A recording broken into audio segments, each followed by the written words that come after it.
Good day, everyone. Today we're going to discuss and present about technology and freedom of expression. So we are the group two. So today, before anything else, I'm going to present my group mates. So I am Daniela Jean El Castro, the group leader, Rain Ashledik, and this is my group member, Rain Ashledik Cantillas, Michael Ryan Escardo, Joyce Leonti Figueroa, and King Rodolph P. Constantino. So, what is technology? Technology is a combination of processes and products used to apply knowledge. This includes tools for pen and paper to recent electronic gadgets and tools. So, technology, in short, is a system that solves problems and it also improves our lives. Technology is already there. We human and person in our society will discover how our everyday life will make easier by the use of technology. So the ICT literacy will discuss by Ferdo. So the next one is ICT literacy. ICT literacy is essential for success in education, employment, and everyday life. It enhances learning, boosts productivity, and empowers individual to access information and connect with others. Ang teknolohiyang pang-edukasyon na madalas na tawaging o ICT, ito yung ginagamit natin sa araw-araw. Nagagamit natin siya sa edukasyon, sa trabaho, at sa araw-araw nating buhay. Ito yung ano tayo, kasama natin siya sa pang-araw-araw nating buhay like yung mga social media, mga technology na ibibigay ni Miss Joyce. Mga example nito.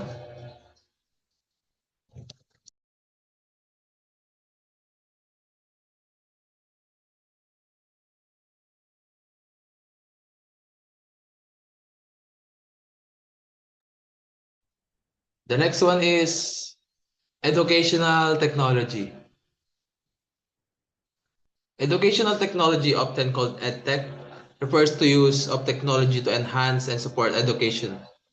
It encompasses a wide range of tools, techniques, and strategies that leverage digital resources to improve teaching and learning. Ang teknolohiyang pang-edukasyon na madalas tawaging EdTech, tumutukoy sa paggamit ng teknolohiya upang pahusayin at suportahan ang edukasyon. Saklaw nito ang malawak na hanay ng kasangkapan, mamaraan at estratehiya. Ang mga uri ng educational technology ay ibibigay ni Joyce. Yun lang po, thank you.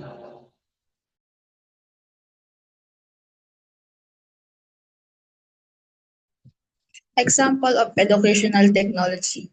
Number 1, artificial intelligence. The simulation of human intelligence in machines that are programmed to think and act like humans.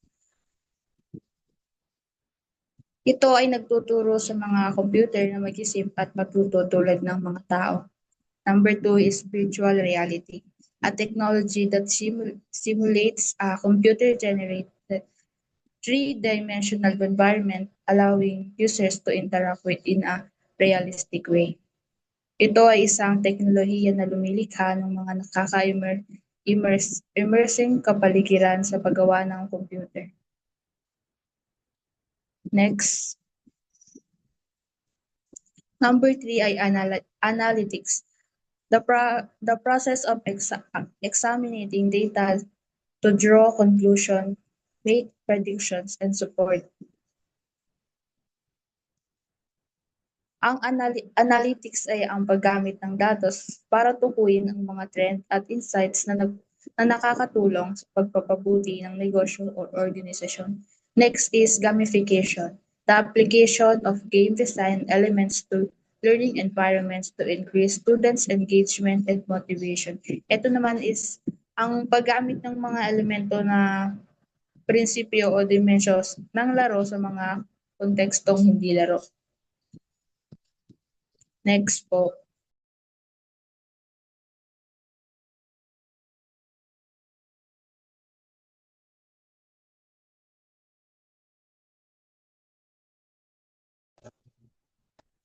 Digital literacy, the ability to find, evaluate, use, share, and create content using information technology and the internet. Ang digital literacy ay kakayahang maghanap, magsuri at mabahagi at lumikha ng gamit gamit ang teknolohiya at ang internet.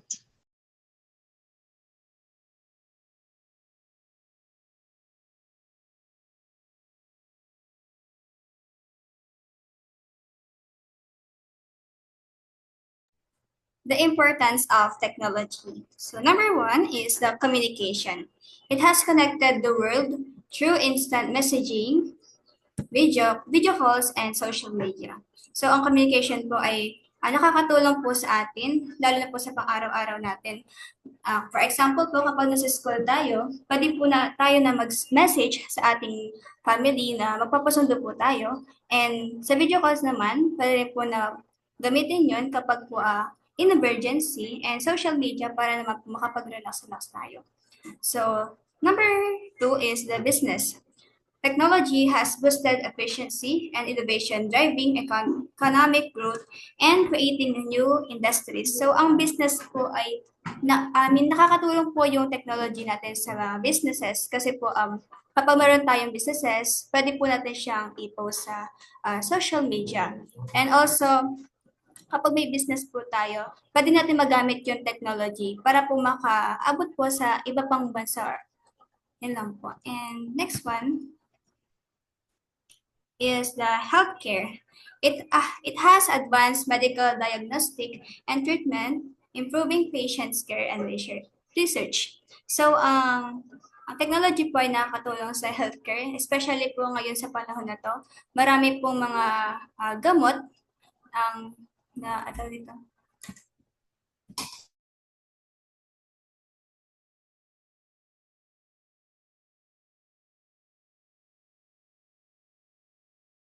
So, ang healthcare po ang technology po ay nakakatulong sa healthcare natin dahil marami pong mga gamot ang nadi-discover through technology.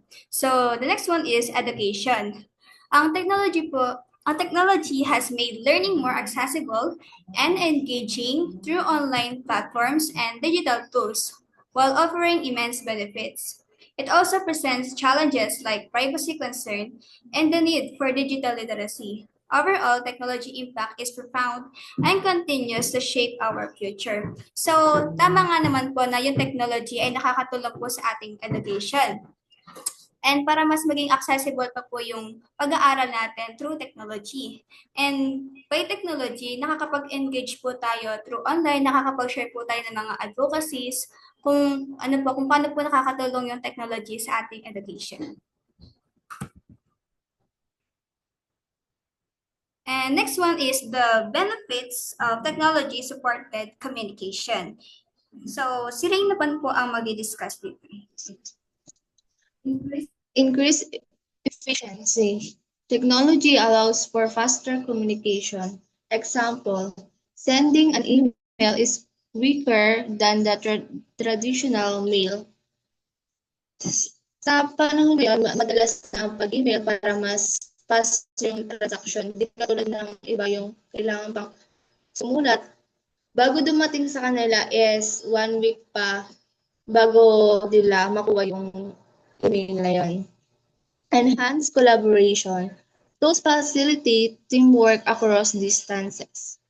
Google Docs allows multiple people to edit documents simultaneously.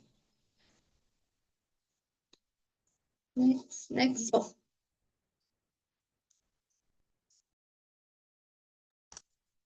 Improve accessibility. Technology makes communication easier for everyone. Example, video calls with a caption help people with hearing impairments.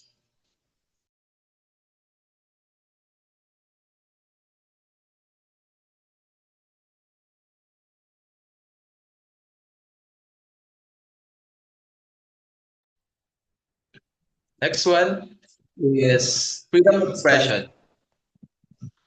Freedom of expression, also known as freedom of speech, It is the right to hold opinions and seek, receive and impart information and ideas through any media and regardless of frontiers without interference from public authorities.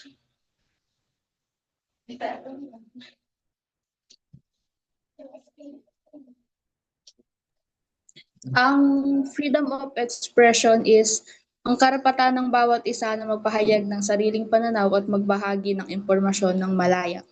Next.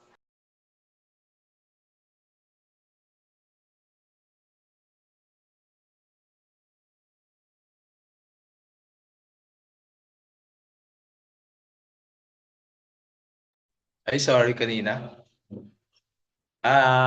What is freedom of expression in technology? Freedom of expression in technology refers to the ability to seek, receive, and share information and ideas through digital media without undue interference or censorship. It is a fundamental human right that extends to the digital world, allowing individuals to communicate and express themselves online via various platforms, including social media, blogs, and other digital channels. The freedom of expression and technology ay isa siyang karapatang pantao na meron tayong lahat. Nagagawa natin na ma-express yung mga sarili natin sa pamamagitan ng iba't ibang platforms kagaya ng mga Facebook, YouTube, TikTok, and many others platforms. Na hindi natin kinakailangan ng opinion ng iba. Kasi ito ay ano natin. Kumbaga, kalayaan natin siya. Pwede natin gawin ang kahit anumang nais nating i-post, i-video, ganun. Basta hindi nakaka-harm ng iba. Yun lang. Thank you.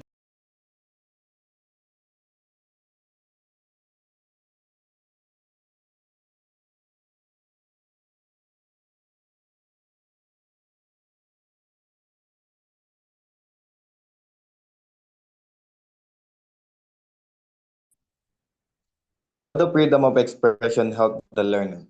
Freedom of expression helps learner by creating a dynamic environment for growth. It allows them to develop critical thinking.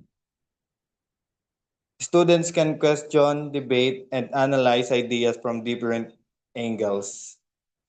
Pangalawa is boost creativity. A free exchange of ideas leads to new solutions and innovative projects.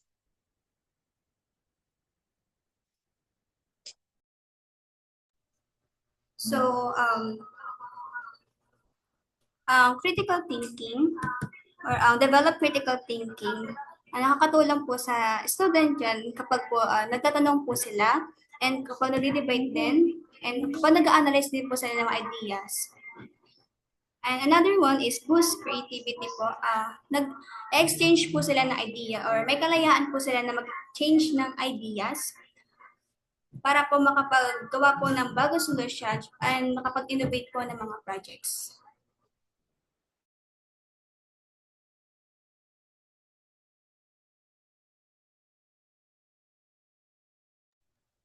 Next is build confidence. Expressing their thoughts and being heard empowers students and makes them active participants in their education. And prepare for society. It teaches them how to engage in respectful dialogue and appreciate diverse viewpoints, preparing them for a democratic society.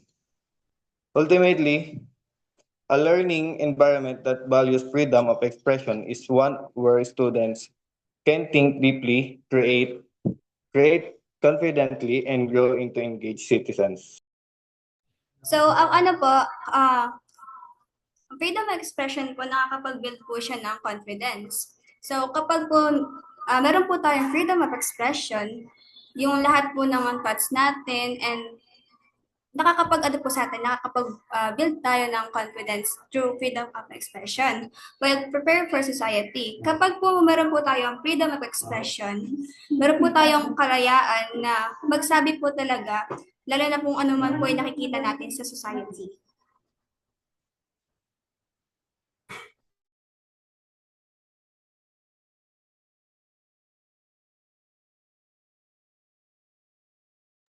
What are the different types of freedom of expression? Number one, speech. A verbal expression limited by incitement and defamation laws. Number two, press. Dissemination of information restricted by libel and security concerns.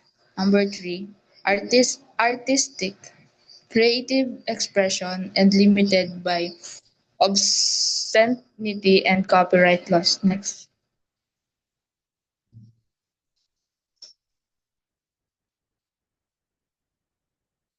Academic, free inquiry in education restricted by ethics and policies. Next. Symbolic, impression through actions limited by public orders concerns. Information, access to government data restricted by privacy and security. Next po.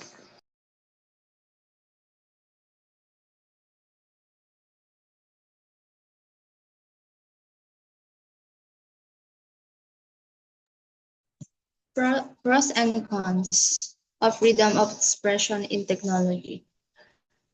Pros: access to information. Digital freedom allows access to the internet, enabling individuals to learn and gain knowledge on various topics. Example: online academic and educational courses have emerged, providing widespread learning opportunities.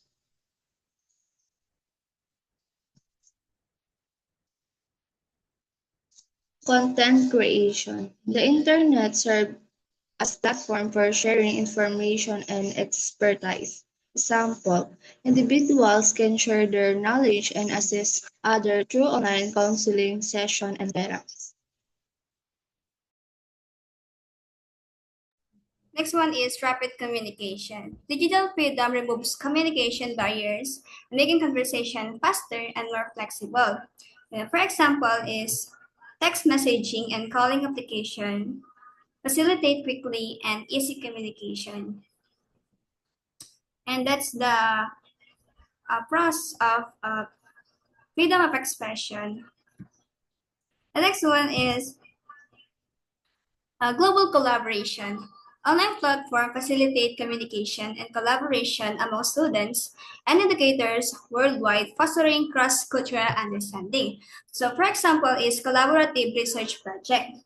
With collaborative research project, it is example ko po dun is a student can collaborate with international peer on research project related to various subjects and sharing data, findings, and perspective, enhancing their research skills and global awareness. Next one is the cons or the disadvantage of freedom of expression. Cons: abuse of rights. The right to expression can be used offensively and irresponsibly on digital platforms.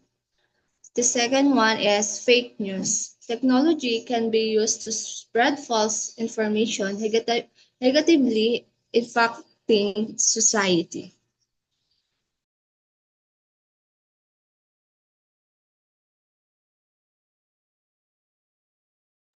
The third one is hate speech. Freedom of expression can lead to the spread of hateful words and ideas, potentially causing violence and discrimination.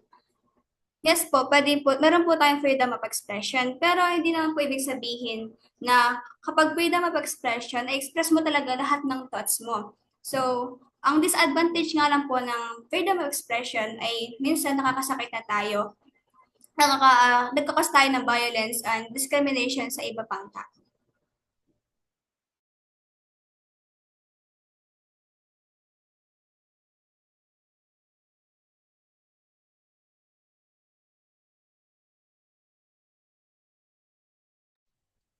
The next one is promoting responsible freedom of expression.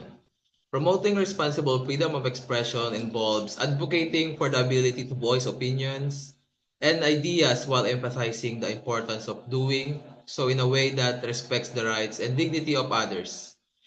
It balances the principle of liberty and responsibility to foster constructive dialogue and minimize harm.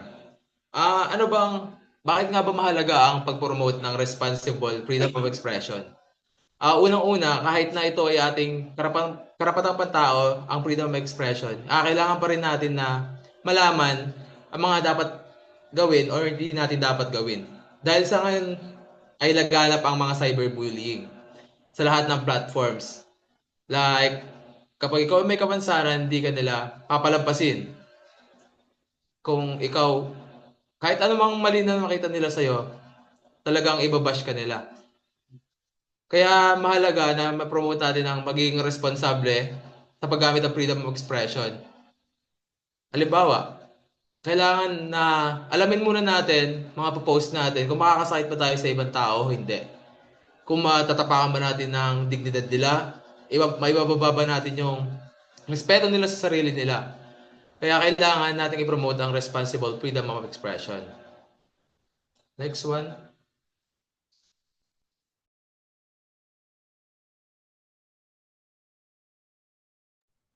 So, in conclusion, freedom of expression in technology is a complex issue requiring a delicate balance between individual rights and societal well-being. While technology has expanded the reach and impact of expression, it also presents challenges related to the spread of misinformation, hate speech, and online censorship.